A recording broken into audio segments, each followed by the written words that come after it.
J'espère que vous allez bien, j'espère que vous vous portez bien. Nous allons aujourd'hui vous révéler quelques détails extrêmement importants et extrêmement sensibles. Et nous n'avons pas voulu les dévoiler parce que nous avons espéré que la justice militaire au niveau du tribunal militaire de Blida allait réellement faire son travail.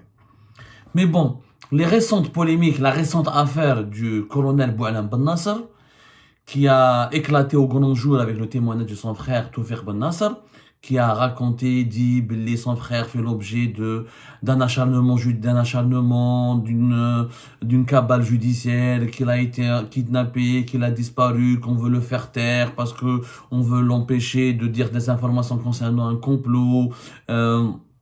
Contre la présidence, nous avons fait notre enquête, on a compris effectivement les taux arrêts, mais pour le moment pour des sanctions disciplinaires, et nous avons invité M. Toufiq Ben Nasser à nous contacter, et là il a fait une deuxième vidéo, et M. Toufiq Ben Nasser a fait une deuxième vidéo où il dit qu'il était prêt à me contacter, ou qu'il m'a invité à me contacter pour me donner des informations, et qu'il est sûr de ce qu'il est en train d'affirmer et d'accuser. Cette affaire Yajma'a, elle est liée à un personnage. Dans ce personnage, ils doivent être jugés depuis la fin février 2024. Et son procès est visiblement enterré.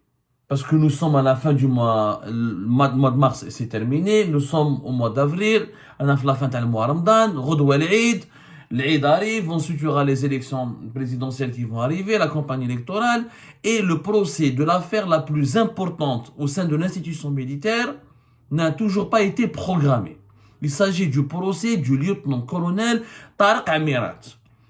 Il y a certains détails qui concernent M. Tariq Amirat que nous n'avons pas voulu révéler pour ne pas, troubler le déroulement de son procès, pour respecter l'instruction qui est en cours, et pour ne pas porter préjudice aux institutions de l'État, parce qu'il y a des informations très graves.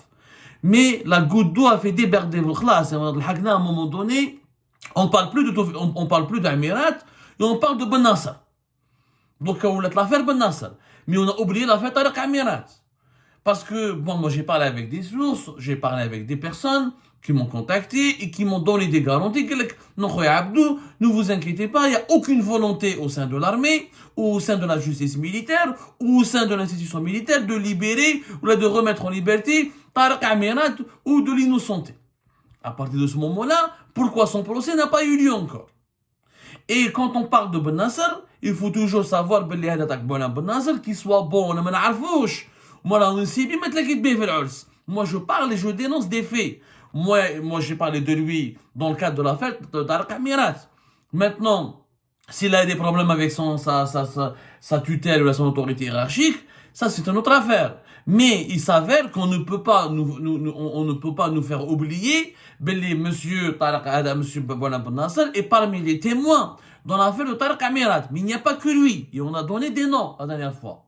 Sauf que maintenant, Tariq Amirat, son procès devait avoir lieu vers la fin du mois de février. C'était le 27, je crois. C'était le 27 parce que ensuite il a été reporté une première fois le 3 mars.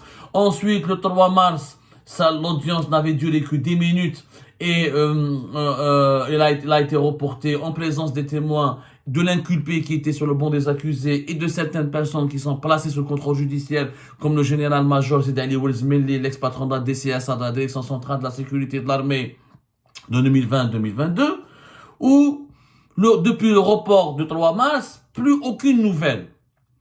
Mais l'affaire Tariq Amirat est un scandale que certains veulent étouffer. C'est ça le problème. Parce que Tariq Amirat, le dossier TAO, le volet, le complot. Il a été accusé de complot, de comploter, d'avoir orchestré des manœuvres de complot contre des institutions de l'État, dans la présidence de la République, dans certains membres du gouvernement, dans certains membres du cabinet présidentiel, et dans aussi des personnalités militaires, membres de l'institution militaire.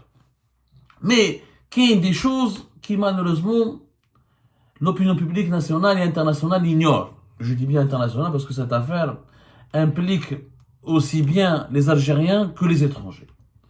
Tariq Amirat Yajma'a, il y a des personnes, visiblement, au plus haut sommet du pouvoir algérien, qui ne veulent pas le voir couler.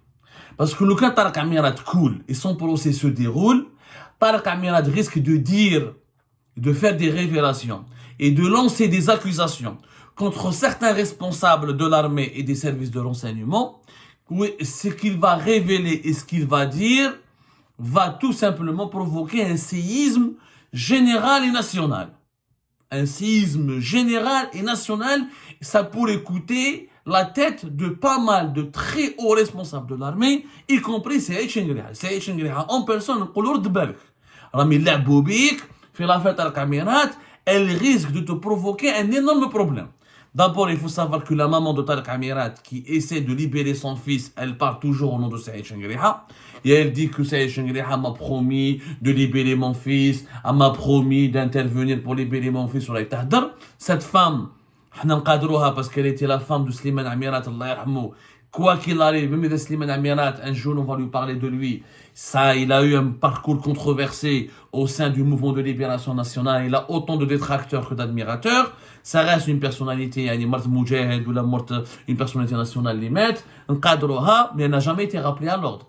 Elle parle au nom de Saïd Chengriha, le plus normalement du monde, et elle promet aux personnes, et elle promet à sa famille, aux personnes qui la fréquentent à Alger, que son fils va se libérer, comme si le verdict de son procès était d'ores et déjà connu.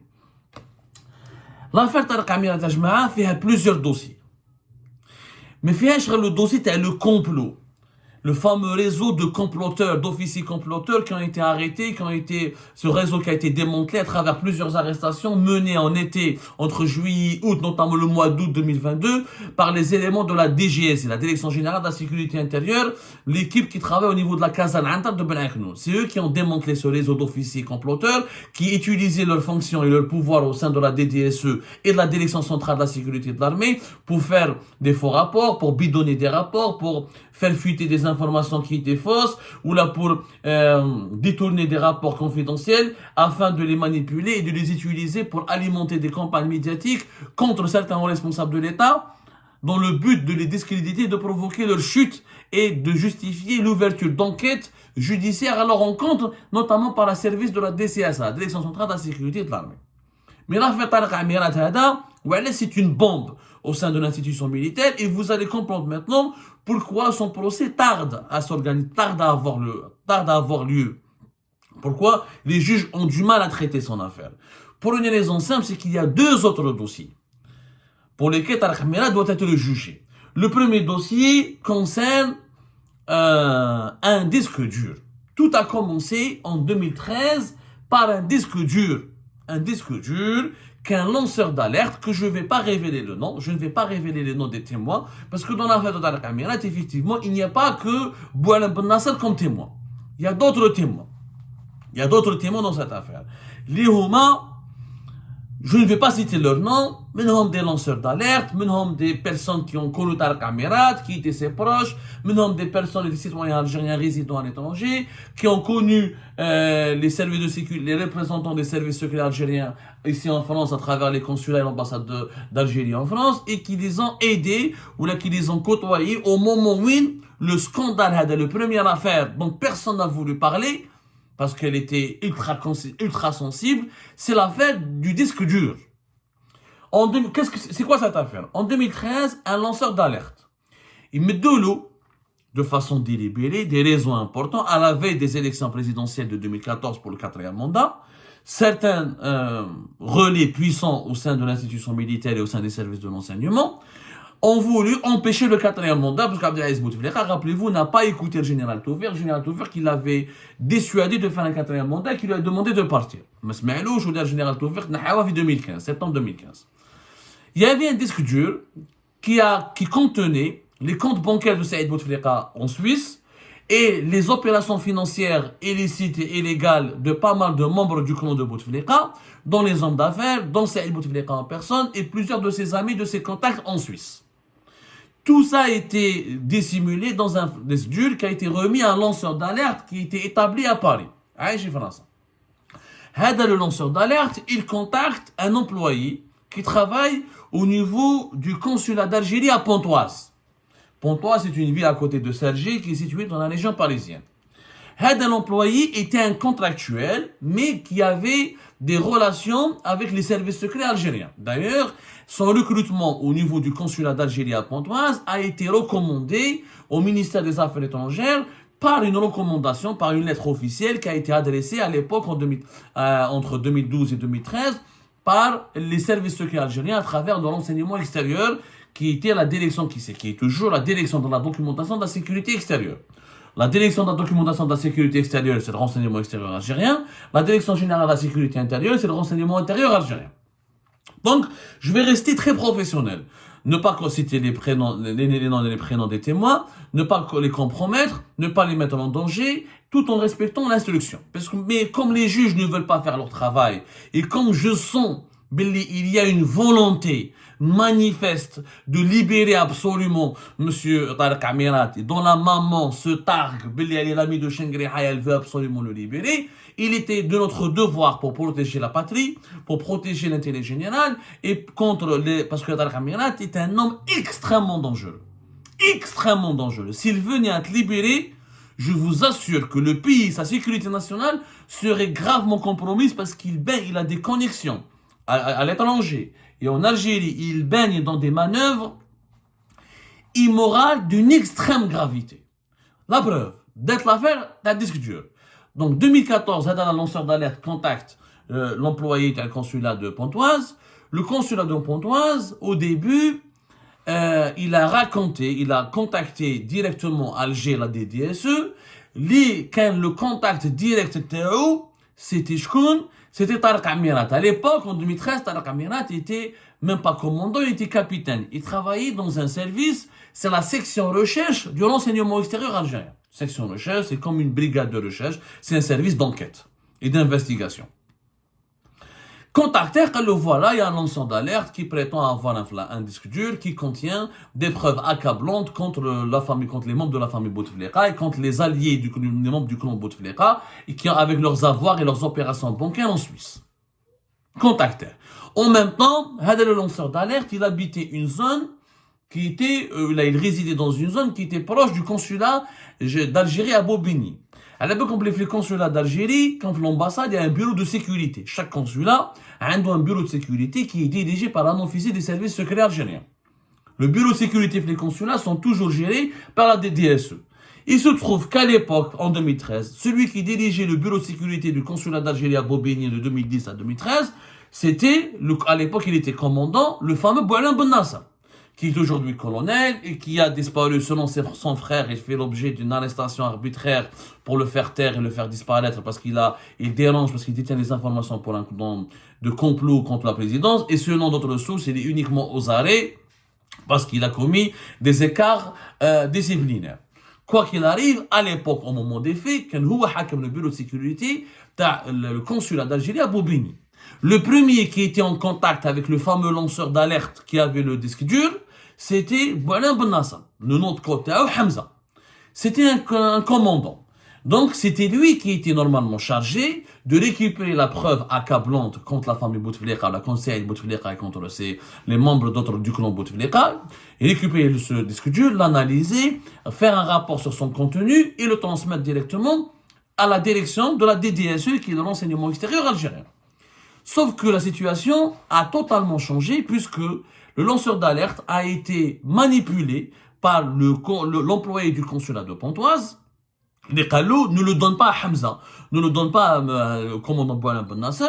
C'est moi qui va te mettre en contact avec un officier plus important qui va venir depuis Alger pour traiter avec toi et pour te rencontrer, pour récupérer le disque dur. Donc, le disque dur matawa chez Boualem Ben Nasser. Sauf que Boualem Ben Nasser, il savait, parce qu'il avait rencontré le lanceur d'alerte, il a été briefé, il a eu déjà connaissance de l'information, ou là il a eu partiellement en tout cas connaissance de ce qu'il y avait dans ce disque dur en 2013. Mais il n'a pas pu le récupérer. Il devait le récupérer parce que c'était lui le représentant attitré des services secrets. Normalement, Houa, avec un Bobigny, ou Ken, le responsable des Hakam, le bureau de sécurité dans l'ambassade d'Algérie, à l'époque, c'était normalement, depuis des années, c'était le fameux général Ben Daoud. Mais Ben Daoud, il avait quitté son poste, je crois. Donc il y avait un autre, j'ai oublié le nom. C'est généralement un colonel ou un général qui dirige toujours le bureau de sécurité de l'ambassade d'Algérie à Paris. C'est un poste stratégique. Toujours le renseignement, les services secrets algériens, vu que la France est un pays particulier, un partenaire important, il y a des millions d'Algériens qui vivent en France, on confie toujours ce poste, le représentant des services secrets algériens en France est toujours un officier influent, important et expérimenté. Et vous allez voir que ça va changer. Et vous allez voir pourquoi. Donc, il y a eu des interventions qui ont influencé via le lanceur d'alerte, via l'employé de Pontoise, et le lanceur d'alerte a été convaincu de ne pas remettre le disque dur à Bouala Ben Nasser alias Hamza, et de le remettre à qui? À Tariq Amirat. C'est Tariq Amirat en personne qui va monter depuis Alger, qui va aller à Paris, qui va récupérer le disque dur. Et qui ensuite était censé faire son enquête. Sauf que Tariq Amirat ne va jamais faire d'enquête. Et le disque dur ne va jamais être remis à la DDSE, qui était à l'époque dirigée par le général Youssef, général-major Youssef, Mohamed Bouzid, alias Youssef. Lui, il ne va jamais le donner. Tariq Amirat, son frère, était l'ami de Saïd Bouteflika. Tariq Amirat va profiter de ce scandale pour se rapprocher de Saïd Bouteflika, pour aller le voir et lui dire, voilà, il y a un complot contre toi, les services secrets ont reçu des informations concernant tes comptes bancaires en Suisse, concernant les opérations bancaires de pas mal de tes amis et de tes alliés en Suisse. Moi, on m'a demandé de faire l'enquête, j'ai récupéré les preuves, et sois à ton niveau. Il a rendu service à Saïd Bouteflika. Et c'est comme ça que Mbad, Tariq Amirat, il a obtenu des promotions. Saïd Bouteflika Mbad bat au Rome, bat en Italie, contre le gré du général à l'époque Béchir Tartak, parce que Béchir Tartak n'appréciait pas Tariq Amirat. Tous les services secrets à l'époque ont détesté Tariq Amirat, parce que khda les services.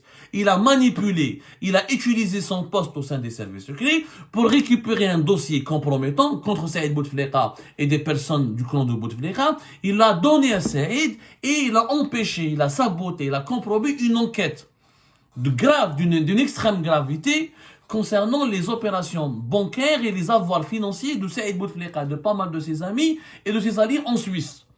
هذه قبل الحراك ب5 سنين, dans 2013, entre 2013 et 2014.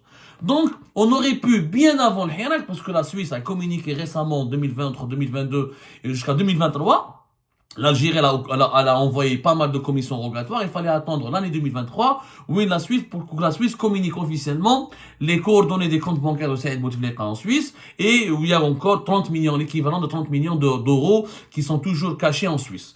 Il y a un travail de coopération judiciaire, mais ça, qui a duré des années, qui a duré de 2021 pratiquement, qui a duré de 2020-2021 jusqu'à 2023. Il fallait attendre 2023 pour que les autorités algériennes aient des informations solides ou la concrètes, ou la confirmer sur ce que possède Saïd Bouteflika en Suisse.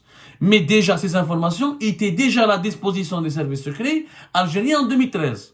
Mais malheureusement, Tariq Amirat,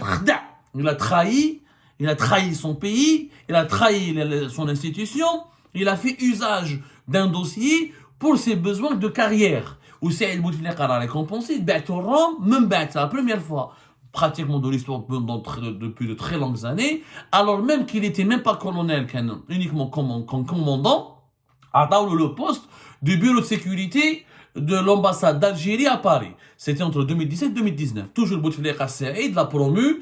Tartak était contre, mais Tartak ne pouvait rien faire parce que Saïd Bouteflika était plus influent. Et c'est comme ça que Tariq Amirat est devenu puissant.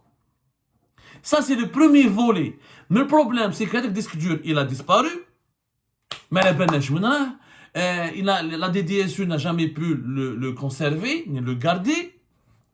Ben Nasser Boualem, qui s'appelait Hamza Boubini, il a sauté de Boubini, parce que il était ensuite il a pas pu, parce qu'il était témoin clé de ce dossier. Donc il est parti vers d'autres postes. Je crois qu'il est parti vers l'Union africaine, il a eu un autre parcours. Tariq Amirat, il a énormément pris des galons. Il s'est construit, il s'est offert une belle carrière parce qu'il est devenu le numéro 1 de l'ambassade du bureau de sécurité de l'ambassade d'Algérie, le poste le plus prestigieux du renseignement extérieur algérien à l'étranger. Même pas ça, le Hirak. حتى que ça 2019 le Hirak, وين طاح طارق عميرات كي طاح سعيد بوتفليقه son protecteur, Gay Salah et ses réseaux se sont emparés du dossier de Tariq Amirat ورماوه في الحبس pendant 6 mois, de l'été 2019 jusqu'à février 2020. Mais le dossier Hada, les services secrets algériens le savaient. L'institution militaire le savait. Il n'y a que quelques témoins, منهم le premier lanceur d'alerte, un autre, l'employé du consulat de Pontoise, dont on ne sait pas s'il est encore employé ou pas. Nous sommes en train d'enquêter vers Géripat. Nous allons vous révéler d'autres informations plus tard. On ne va pas précipiter parce qu'on ne veut pas vraiment, on ne veut pas bousculer ou la violer le secret d'instruction ou la bousculer le processus judiciaire. Mais comme il y a des tentatives d'ingérence dans le processus judiciaire, comme il y a une volonté, un plan pour libérer Tarek Amirat, donc c'est pour nous extrêmement dangereux. Donc, quand à Pontoise, quand à Bouana Ben Nasser, quand une certaine SIA qui était civil, mais qui travaillait, on appelle ça un PCA, un personnel civil assimilé, qui travaillait pour les services secrets algériens en tant que civil ici en France, à Paris, même pas le bureau de sécurité, le consulat général d'Algérie à Nation, mais qui était au courant de cette affaire. Le peu de personnes qui étaient au courant de cette affaire ont été séparés. Certains qui ont accepté le silence et qui ont accepté de manœuvrer ou d'être les complices de Tarek Amirat dans ce détournement de ces pièces à conviction qui constituaient une base importante pour une enquête sur de graves affaires de corruption ont été promus, ont eu des promotions. Et celles et ceux qui ont voulu dénoncer cet abus de pouvoir ou là, ce détournement de ce dossier ou là l'usage extrêmement scandaleusement personnel de ce dossier ont été écartés. les postes.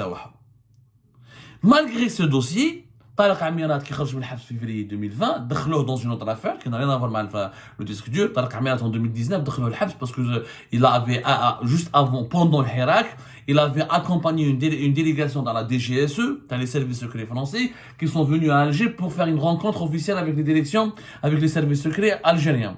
Mais on rapporte, j'ai pas eu la preuve à l'époque, j'avais défendu Tarek Amirat. Regardez, pour vous dire que je suis juste.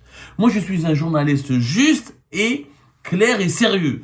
Je ne dénonce pas les personnes, je parle sur les faits. À l'époque, j'avais défendu Tarek Amirat parce que on l'avait mis en prison pour une affaire qui était débile. En tant que chef du bureau de sécurité de l'ambassade d'Algérie à Paris, il avait pour mission d'accompagner les délégations dans les services secrets français quand ils viennent en Algérie. Parce qu'il est leur interlocuteur attitré officiel en France. Sauf qu'on reproche à Tarek Amirat d'avoir organisé une rencontre entre Saïd Bouteflika et la délégation dans la DGSE lorsqu'il y avait la crise politique en 2019. Ça s'est passé entre février et mars 2019. Entre février et mars 2019. C'est ce qu'on lui reproche. Moi, j'ai jamais eu la preuve que la délégation de la DGSE avait rencontré Saïd Bouteflika. Jamais eu cette preuve. C'est possible que oui, c'est possible que non. Mais en tout cas, ça ne constituait pas un scandale en soi, parce que lui, c'est pas lui qui pouvait empêcher cette rencontre. Et lui, il était juste leur interlocuteur. Il était l'interlocuteur numéro 1 des services secrets français ici, en France, en qualité de représentant des services secrets algériens. Même ils l'ont libéré. Ensuite, il a été réhabilité début 2021 par le fameux général-major Mahfoud, qui avait dirigé de 2021 à 2022 l'enseignement extérieur. Ou a un poste important. Ou la numéro 2 de la cellule anti-subversion dans la DDSE. Donc, au cours de chemin, il a été réhabilité. Normalement, pour être réhabilité, la sécurité militaire, la direction centrale de la sécurité militaire doit donner sa caution. La direction des services secrets doit donner sa caution. La présidence doit donner sa caution. Son retour a été cautionné. Sa réhabilitation a été acceptée. Alors qu'on sait très bien qu'il avait volé un disque dur contenant des informations importantes sur le détournement de l'argent public, le détournement de l'argent passé à Bouteflika et une partie de son clan depuis 2013. Regardez la gravité de la situation.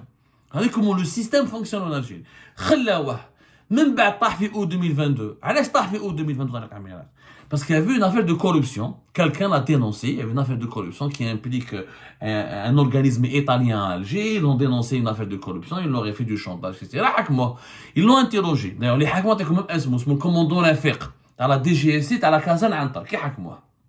Au départ, حكموا pour une simple audition. Qui حكموا, il était à bord de son véhicule. داوها العنتر في août 2022 pour l'interroger.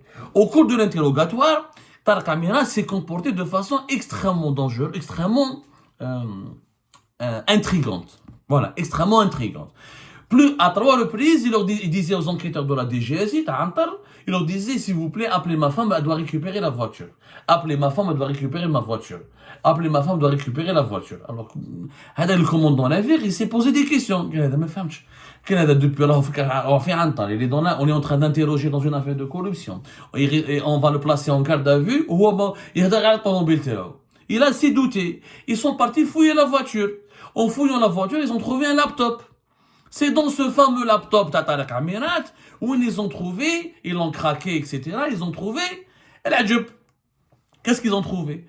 Ils ont trouvé Belli, il rédigeait des lettres anonymes et trafiquait des faux rapports. Il envoyait ces informations à l'étranger, à des personnes installées à l'étranger. Il envoyait ces lettres anonymes et ces rapports à la DCS, à la Direction centrale de la sécurité militaire. Et ce sont des lettres anonymes, des informations qui visent des conseillers de la présidence, des ministres membres du gouvernement, des généraux qui occupent des fonctions au sein de l'armée, des ambassadeurs et des diplomates, des directeurs généraux, des responsables de sociétés publiques. كان داير un complot général. هو بالordinateur تاعو هو يكتب لي lettres anonymes يبعثهم لا دي سي اس ولا يكتب des faux rapports ويبعثهم لا دي سي اس. La DCS ensuite elle ouvre une enquête où elle va justifier son enquête par ces lettres anonymes qui sont adressées par Tarek Amirat. On a parlé à rapports qui sont adressés par Tarek Amirat, mais la DCS ne savait où, je ne sais pas, est-ce qu'elle était au courant ou pas. Ça, c'est Sidi Ali Ouelzmeli qui est placé sous contrôle judiciaire dans cette affaire qui doit nous répondre. Il y avait des manœuvres de complot, elles étaient manipulées. Ensuite, ils ouvrent des dossiers judiciaires, où ils hellent des enquêtes. Même dans les enquêtes, ils arrivent au bureau de Saïd Chengriha, ou là au bureau du tribunal militaire de Blida. Ensuite, la DCS, elle envoie aussi une copie vers la présidence. Du coup, Tarek Amirat, il a alimenté une véritable machine de complot, en essayant de faire tomber un grand nombre de fonctionnaires de l'État et de dirigeants, civils et militaires, en bidonnant des rapports, en faisant des lettres anonymes, en manipulant des informations, et les envoyer même à des relais médiatiques basés à l'étranger pour s'attaquer, pour dénigrer, pour diffamer ces personnalités politiques et militaires, afin de les exposer médiatiquement à des accusations de corruption, de détournement d'argent public, ou là des accusations de trahison, etc., pour justifier l'ouverture à leur rencontre de la part de la DCSA d'enquête assez accablante. Faqoulou. C'est à ce moment-là où il l'affaire du complot. En fait, Tarek Amirat, il a trois affaires en fait. La troisième affaire, c'est le financement de la campagne électorale. Le financement de la campagne électorale, c'est Algérie Part qui l'avait révélé. Le 3 août 2021, c'est nous qui avons sorti des images. L'article d'Algérie Part exclusif, les images qui prouvent l'implication d'un haut responsable de l'enseignement algérien dans le financement occulte du 5e mandat. En fait, Tarek Amirat, il a été filmé dans une brasserie parisienne qui d'ailleurs le premier rassemblement pour le 5e mandat de Bouteflika fait début mars à peu près 2019 fait Paris. C'est lui qui a pris de l'argent, un député Ousmane Bourras, Jamel Bourras, c'est lui qui a donné l'argent à Jamel Bourras pour distribuer de l'argent à des associations ou à des personnes qui étaient impliquées ou à qui on leur a demandé d'organiser un rassemblement en faveur du 5e mandat de Bouteflika à la place de la République. C'était un rassemblement totalement ridicule qui n'a pas drainé beaucoup de monde, mais qui a drainé quelques personnes qui ont été payées. Et la preuve du paiement, nous l'avons détenu parce que nous avons sorti des images où Tchouf Jamel Bourras en train de payer des billets d'or. Au début de l'affaire, Tarek Amirat n'était... Donc, c'est le troisième dossier. Tarek Amirat, il a plusieurs dossiers. Et dans ces dossiers-là, il y a des témoins. Mais aujourd'hui, on ne parle plus de Tarek Amirat. On parle que de Ben Nasser. Mais on est en train d'enquêter, on verra. Les sources, d'autres sources, mais force est de constater que plus personne ne parle de Tarek Amirat. Et que depuis l'affaire du disque, rien que normalement depuis l'affaire du disque dur, ce monsieur n'aurait jamais dû être réhabilité en 2020, n'aurait jamais dû continuer à travailler pour les services secrets algériens en 2021, il n'aurait jamais dû d'ailleurs continuer à rester, à avoir des promotions, à occuper les postes qu'il avait occupés à Rome et à Paris entre 2015, 2016 jusqu'à 2019. Et pour le moment, il aurait dû être jugé. Mais il n'est pas jugé. Donc, que fait la présidence de la République? Que fait l'état-major de l'armée? Pourquoi on ne veut pas juger un homme qui a clairement trahi le pays, qui a clairement trahi l'institution, qui est clairement impliqué dans des grosses affaires, je dis bien de grosses affaires, de vol, de détournement d'informations confidentielles. et qui a permis à Saïd Bouteflika d'étouffer un scandale et une enquête qui pouvait s'ouvrir sur lui depuis 2013 concernant ses biens ou ses avoirs bancaires et financiers en Suisse.